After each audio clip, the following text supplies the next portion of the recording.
compila, traduz do chinês, do japonês, às vezes com a ajuda de outros autores, outros estudiosos. Ele faz textos, pequenos textos, elucidando por que aquele poema do Horácio, por exemplo, é tão importante. Aí ele vai lá analisar a musicalidade daquele poema, pegar um grupo de versos e dizer, olha como funciona uma palavra ecoando na outra, ela se invertendo, aqui ela está assim, ela se inverte ali. Tudo isso são recursos que, na hora que você quer realmente aprender poesia, vale ouro, né? Você começa a entender como é que funciona, como um relógio. Eu posso ver um relógio aqui no pulso funcionando, marcando as horas, mas se eu quiser entender como é que funciona aquilo, abrir a tampa daquele relógio, começar a estudar o mecanismo dele, aí eu vou começar, talvez eu consiga até fazer um relógio, né, a partir desse entendimento de como funciona. E como eu estava interessado em saber como funcionava o negócio, esse livro para mim foi importantíssimo. E esse livro, ele acabou também me conectando com outros autores, e aí foi uma avalanche, né? Porque abriu uma visão de mundo, uma visão de poesia, porque poesia é muito ampla, né? Tem vários tipos de poesia, tem vários estilos de poesia, tem várias abordagens de poesia. A do Pound era, para mim, até hoje, era a poesia mais inquietante, a poesia mais inventiva, poesia que ia para cima mesmo. E a partir dali eu comecei a conhecer várias outras coisas, né? Rimbaud, conhecer no livro dele, Walt Whitman, Rimbaud, a própria poesia do Pound, os provençais, os poetas provençais da França, do século XI, XII e XIII, que são extremamente o que o Pound chama de melopaicos, né? Aquele tipo de poesia onde a musicalidade tem uma predominância, né, muito grande. E esses poetas como eles eram saltimbancos, eles circulavam pela Europa, normalmente boa parte deles tocavam no alaúde também, então era uma espécie dos Bob Dylan do século XII, XIII, né? Eram trovadores, e então naturalmente eles faziam poemas para ser cantados, né? Ou no mínimo para ser entoados, para ser falados. E curiosamente eles funcionavam também como uma espécie de jornalistas, porque eles iam viajando a pé ou a cavalo, de carruagem pela Europa, e iam contando em versos, mais ou menos também como a tradição do cordel brasileiro, né? Que vem de alguma forma dessa origem provençal. Eles iam dando as notícias do que estava acontecendo pelos burgos, pelas cidades onde eles tinham passado, né? Então, tinham essa função tripla de trovadores, poetas, jornalistas e quádrupla de músicos também.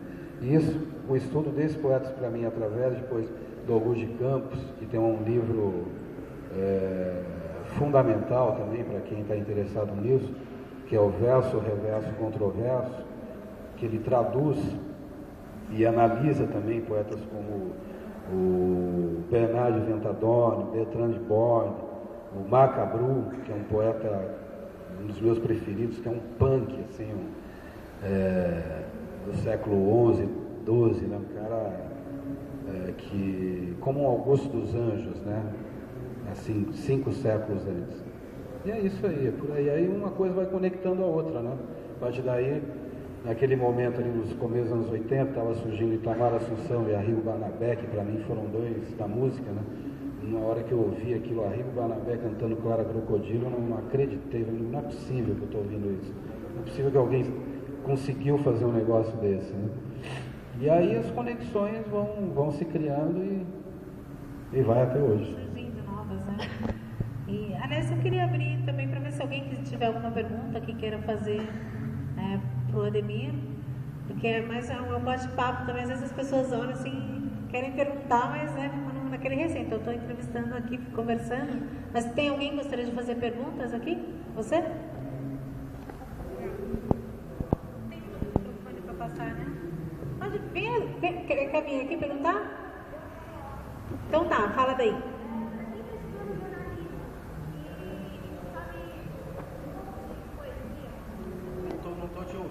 está estudando jornalismo e sabe um pouco de poesia? Não, ele está estudando jornalismo e não sabe tanto de poesia. Você acha que é muito interessante também saber poesia para poder escrever melhor sobre o que está acontecendo hoje em dia? Poder ter uma boa escrita jornalística?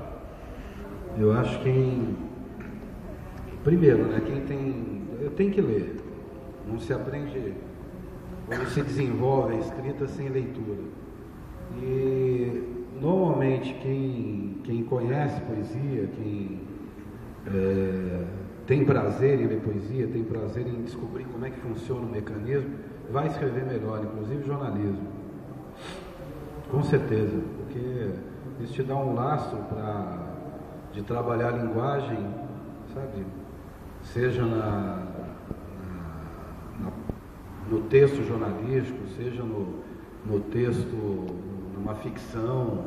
Eu acho que quem conhece poesia e tem prazer com isso, escreve melhor, inclusive jornalista.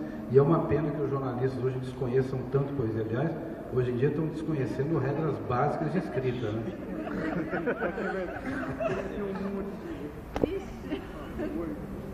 Porque ler os grandes jornais hoje do Brasil é uma experiência traumática, né? Porque parece redação do Enem, com todo o respeito aos que estão na redação do Enem, que ainda estão naquela fase. Agora, os jornalistas já deveriam ter passado dessa. Mais alguém que queira perguntar? Quem quiser, pode vir aqui fazer a pergunta. Senão não dá para escutar. Melhor. Eu queria perguntar se você acha que uma pessoa, para conseguir uma popularidade na poesia, ela precisa ter o apoio da população ou da crítica? Ou de um ou de outro, e em que quantidade seria de cada um deles? Não faço a menor ideia. Penso isso. Não faz a menor ideia. Alguém mais queira fazer? Renato, vem cá.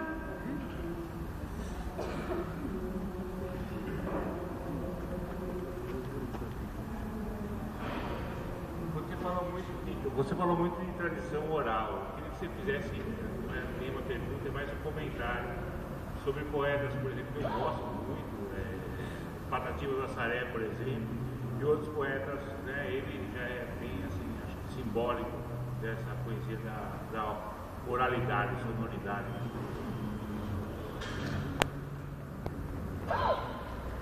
O Patativa, ele acabou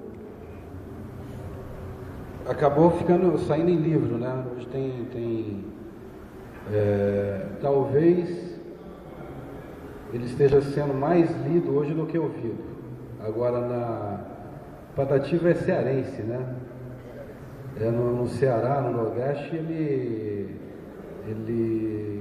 não sei, saberia dizer hoje, mas ele certamente começou sendo ouvido, né? Ele se tornou um poeta conhecido, um poeta popular. Aí talvez possa falar da outra pergunta ali que você me fez da popularidade.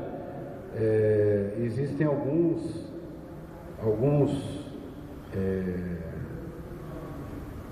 não é um tipo de poesia, né? Algumas poesias que são populares, né? E o cordel é uma delas, né? Que são poemas que são recitados, né, nas feiras, né,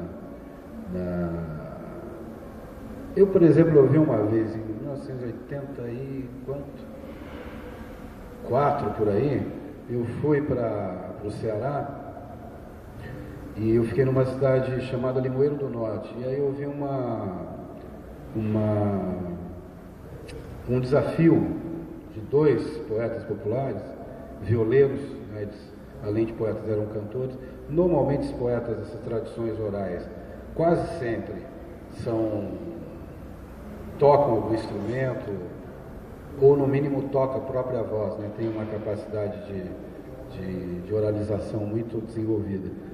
Nesse caso eram dois poetas, muito curiosos. Foi na casa de uma pessoa lá, nem um fazendeiro, um cara tinha um sítiozinho assim, e aí ele colocou na varanda da casa uma mesa, e em cima da mesa as duas cadeiras, o palco era a mesa ali, né?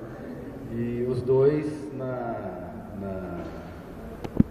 em cima da mesa, cada um na sua cadeira, e foram mais de 3 horas e meia de improviso ali, os caras criando na hora, e um detonando com o outro, né? Um tirando sarro do outro, e aí eu fiquei abismado, já sabia disso, mas eu nunca tinha visto, nunca tinha ouvido assim, ao vivo, né? E depois, algumas pessoas com quem eu comentei ali, eles falaram, não, mas tem o seguinte, já tem toda, você está falando, já são aparelhados, já treinaram muito, vários estilos de cordel, de oralidade, né?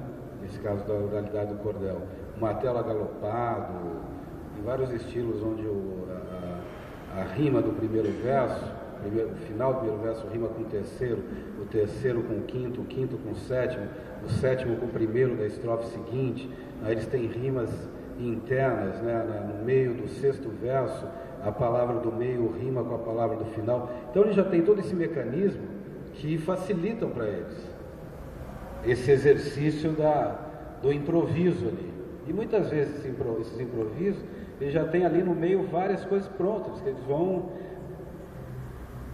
até pela a necessidade da transmissão oral, ela cria a necessidade da memorização, né? Se você tem um livro escrito, você pode até se dar o luxo de ter uma certa preguiça, você está lendo ali, aí cansou, você põe o livro de lado, no dia seguinte você pode abrir a página e voltar e ler aquele texto, né? A transmissão oral não, ela tem que se fixando na memória para que ela possa ir passando de um para outro e durar, às vezes, ao longo de 1000 anos, né?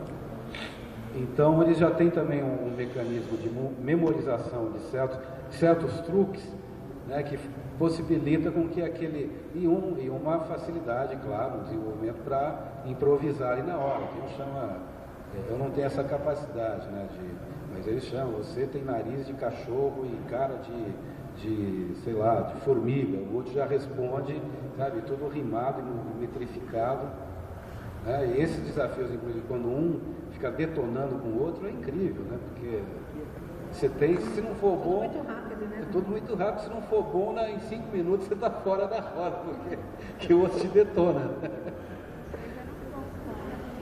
Alguém mais quer fazer perguntas?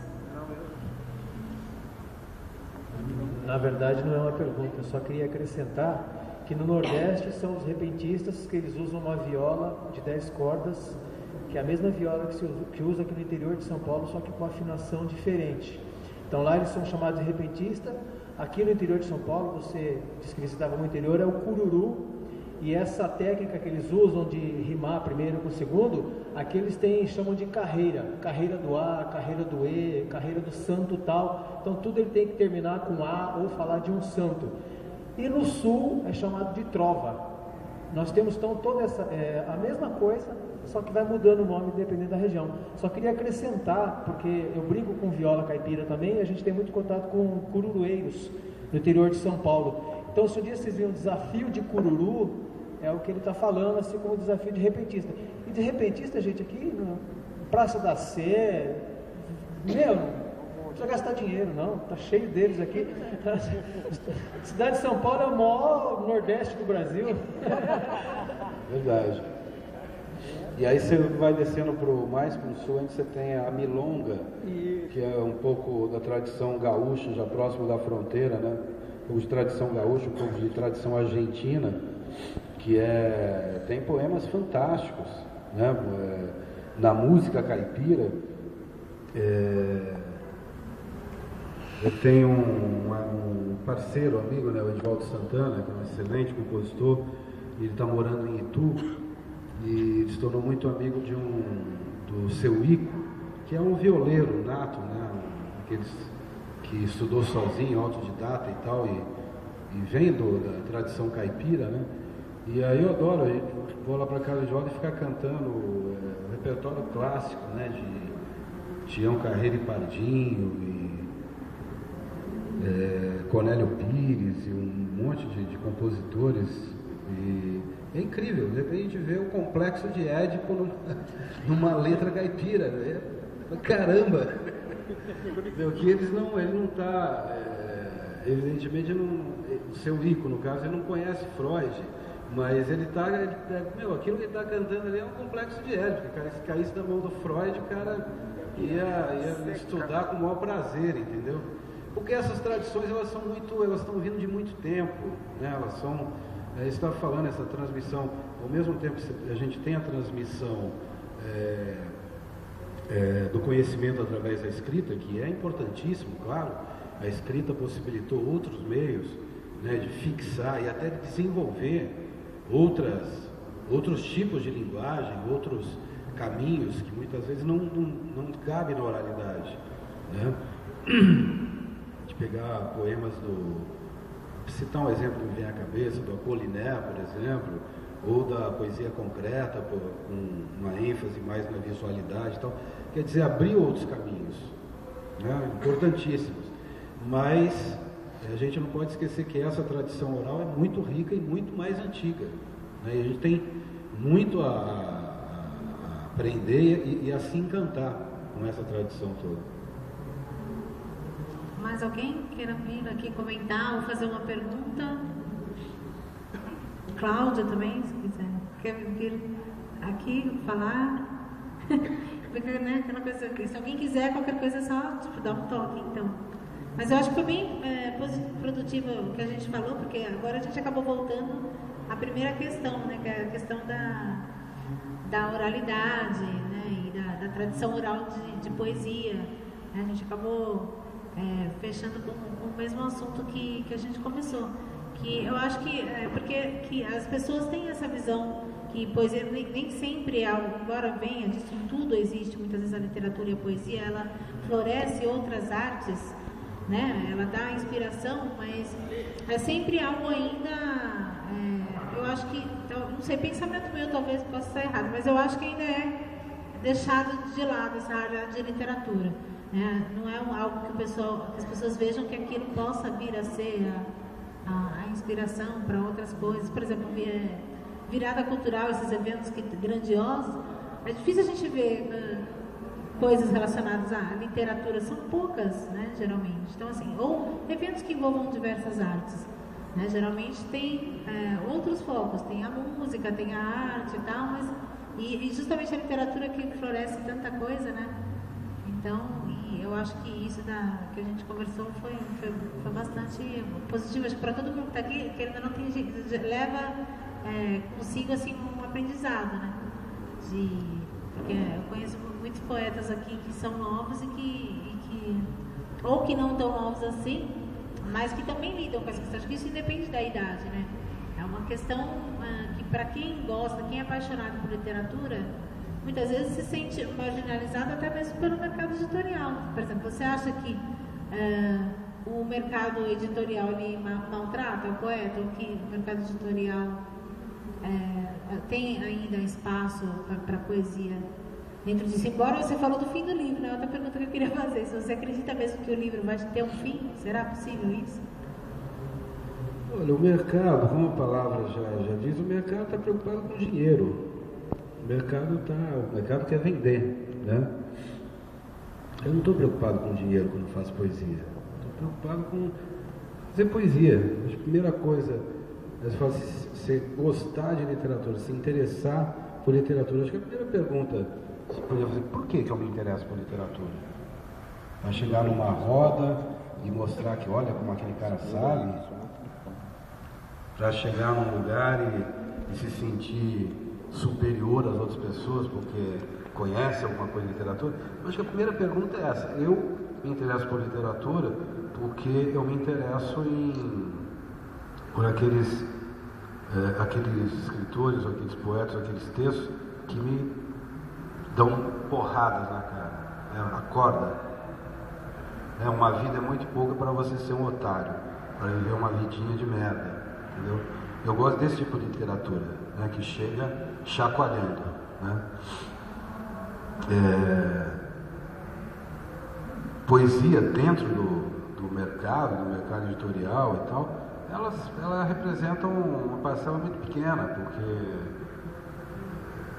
eu nem sei falar de mercado. O mercado tem que falar quem sabe de mercado. Eu não sei de mercado. Chama o Fernando Henrique Cardoso, esses caras, o Malan, esses caras sabem falar do mercado. Eu sei falar de poesia. Sim, de poesia. É que o que eu vejo assim, a pergunta que eu fiz desde que comecei, assim, o espaço para a poesia que a gente tem que lutar, né? Eu sei, não estou falando assim da sua pergunta, estou falando. Para mim é isso. A pessoa, eu vejo às vezes muitos poetas iniciantes agora que estão nessa fase de comunicação total, Facebook, então eu tenho visto e até tenho comentado com as pessoas, com amigos e tal. Primeiro, antes de chegar nos poetas, eu vejo que as pessoas estão perdendo a educação. Elas vão entrando na vida dos outros, vão falando, vão chegando, já postando no mural, olha eu aqui, então, fazem um esforço gigantesco para mostrar que estão vivos, não deveriam viver. Quem está vivo vai ser visto. Você entende? Então eu acho que isso as pessoas estão perdendo noção, elas vão entrando de um jeito, você está conversando. Você tem duas pessoas conversando, duas pessoas que eu respeito, é uma postura natural minha. Primeiro eu vou ficar ouvindo, né? Até a hora que é uma deixa para entrar na conversa. As pessoas já querem chegar e você fala, e ter opinião sobre tudo, né?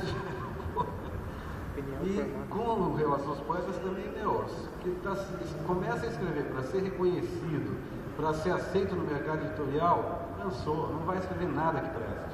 Dentro disso, eu lembrei agora de um texto que você escreveu para o Itaú Cultural, que é a poesia na idade da mídia, né? Eu lembrei por conta disso que você está falando, essa é a idade da mídia, mas assim, a mídia também tem isso das redes sociais e que hoje em dia acaba sendo um acesso à informação muito rápido que pode também, de certa forma, prejudicar, né? Mas tem que saber que tem uma diferença, que é formação e o que é blá blá blá. Né? Que você vê amanhã, daqui a 2 dias já passou, ninguém não é informação. Né? Formação, aquela informação que forma pessoas, é outra coisa. Isso precisa estudo, isso precisa trabalho, isso precisa dedicação. Entendeu? Eu não consigo crer. Eu não sou contra, isso eu acho legal. Uso o Facebook, por exemplo, eu uso para colocar algumas ideias, divulgar alguns planos, não só meus, como de outras pessoas que eu gosto, jogo ali no meio daquela massa vulcânica que é aquilo ali. Mas as pessoas não se iludem, não pensem em ficar na frente do computador escrevendo, na maioria das vezes mais falando do que ouvindo, e ouvindo aquele blá blá blá, tudo não vai dar em nada, entendeu? É ilusão. Quem quer fazer pega uma cozinheira, vai, para a gente não achar que estamos lidando de um assunto nobre, como uma poesia, essa coisa das musas, né?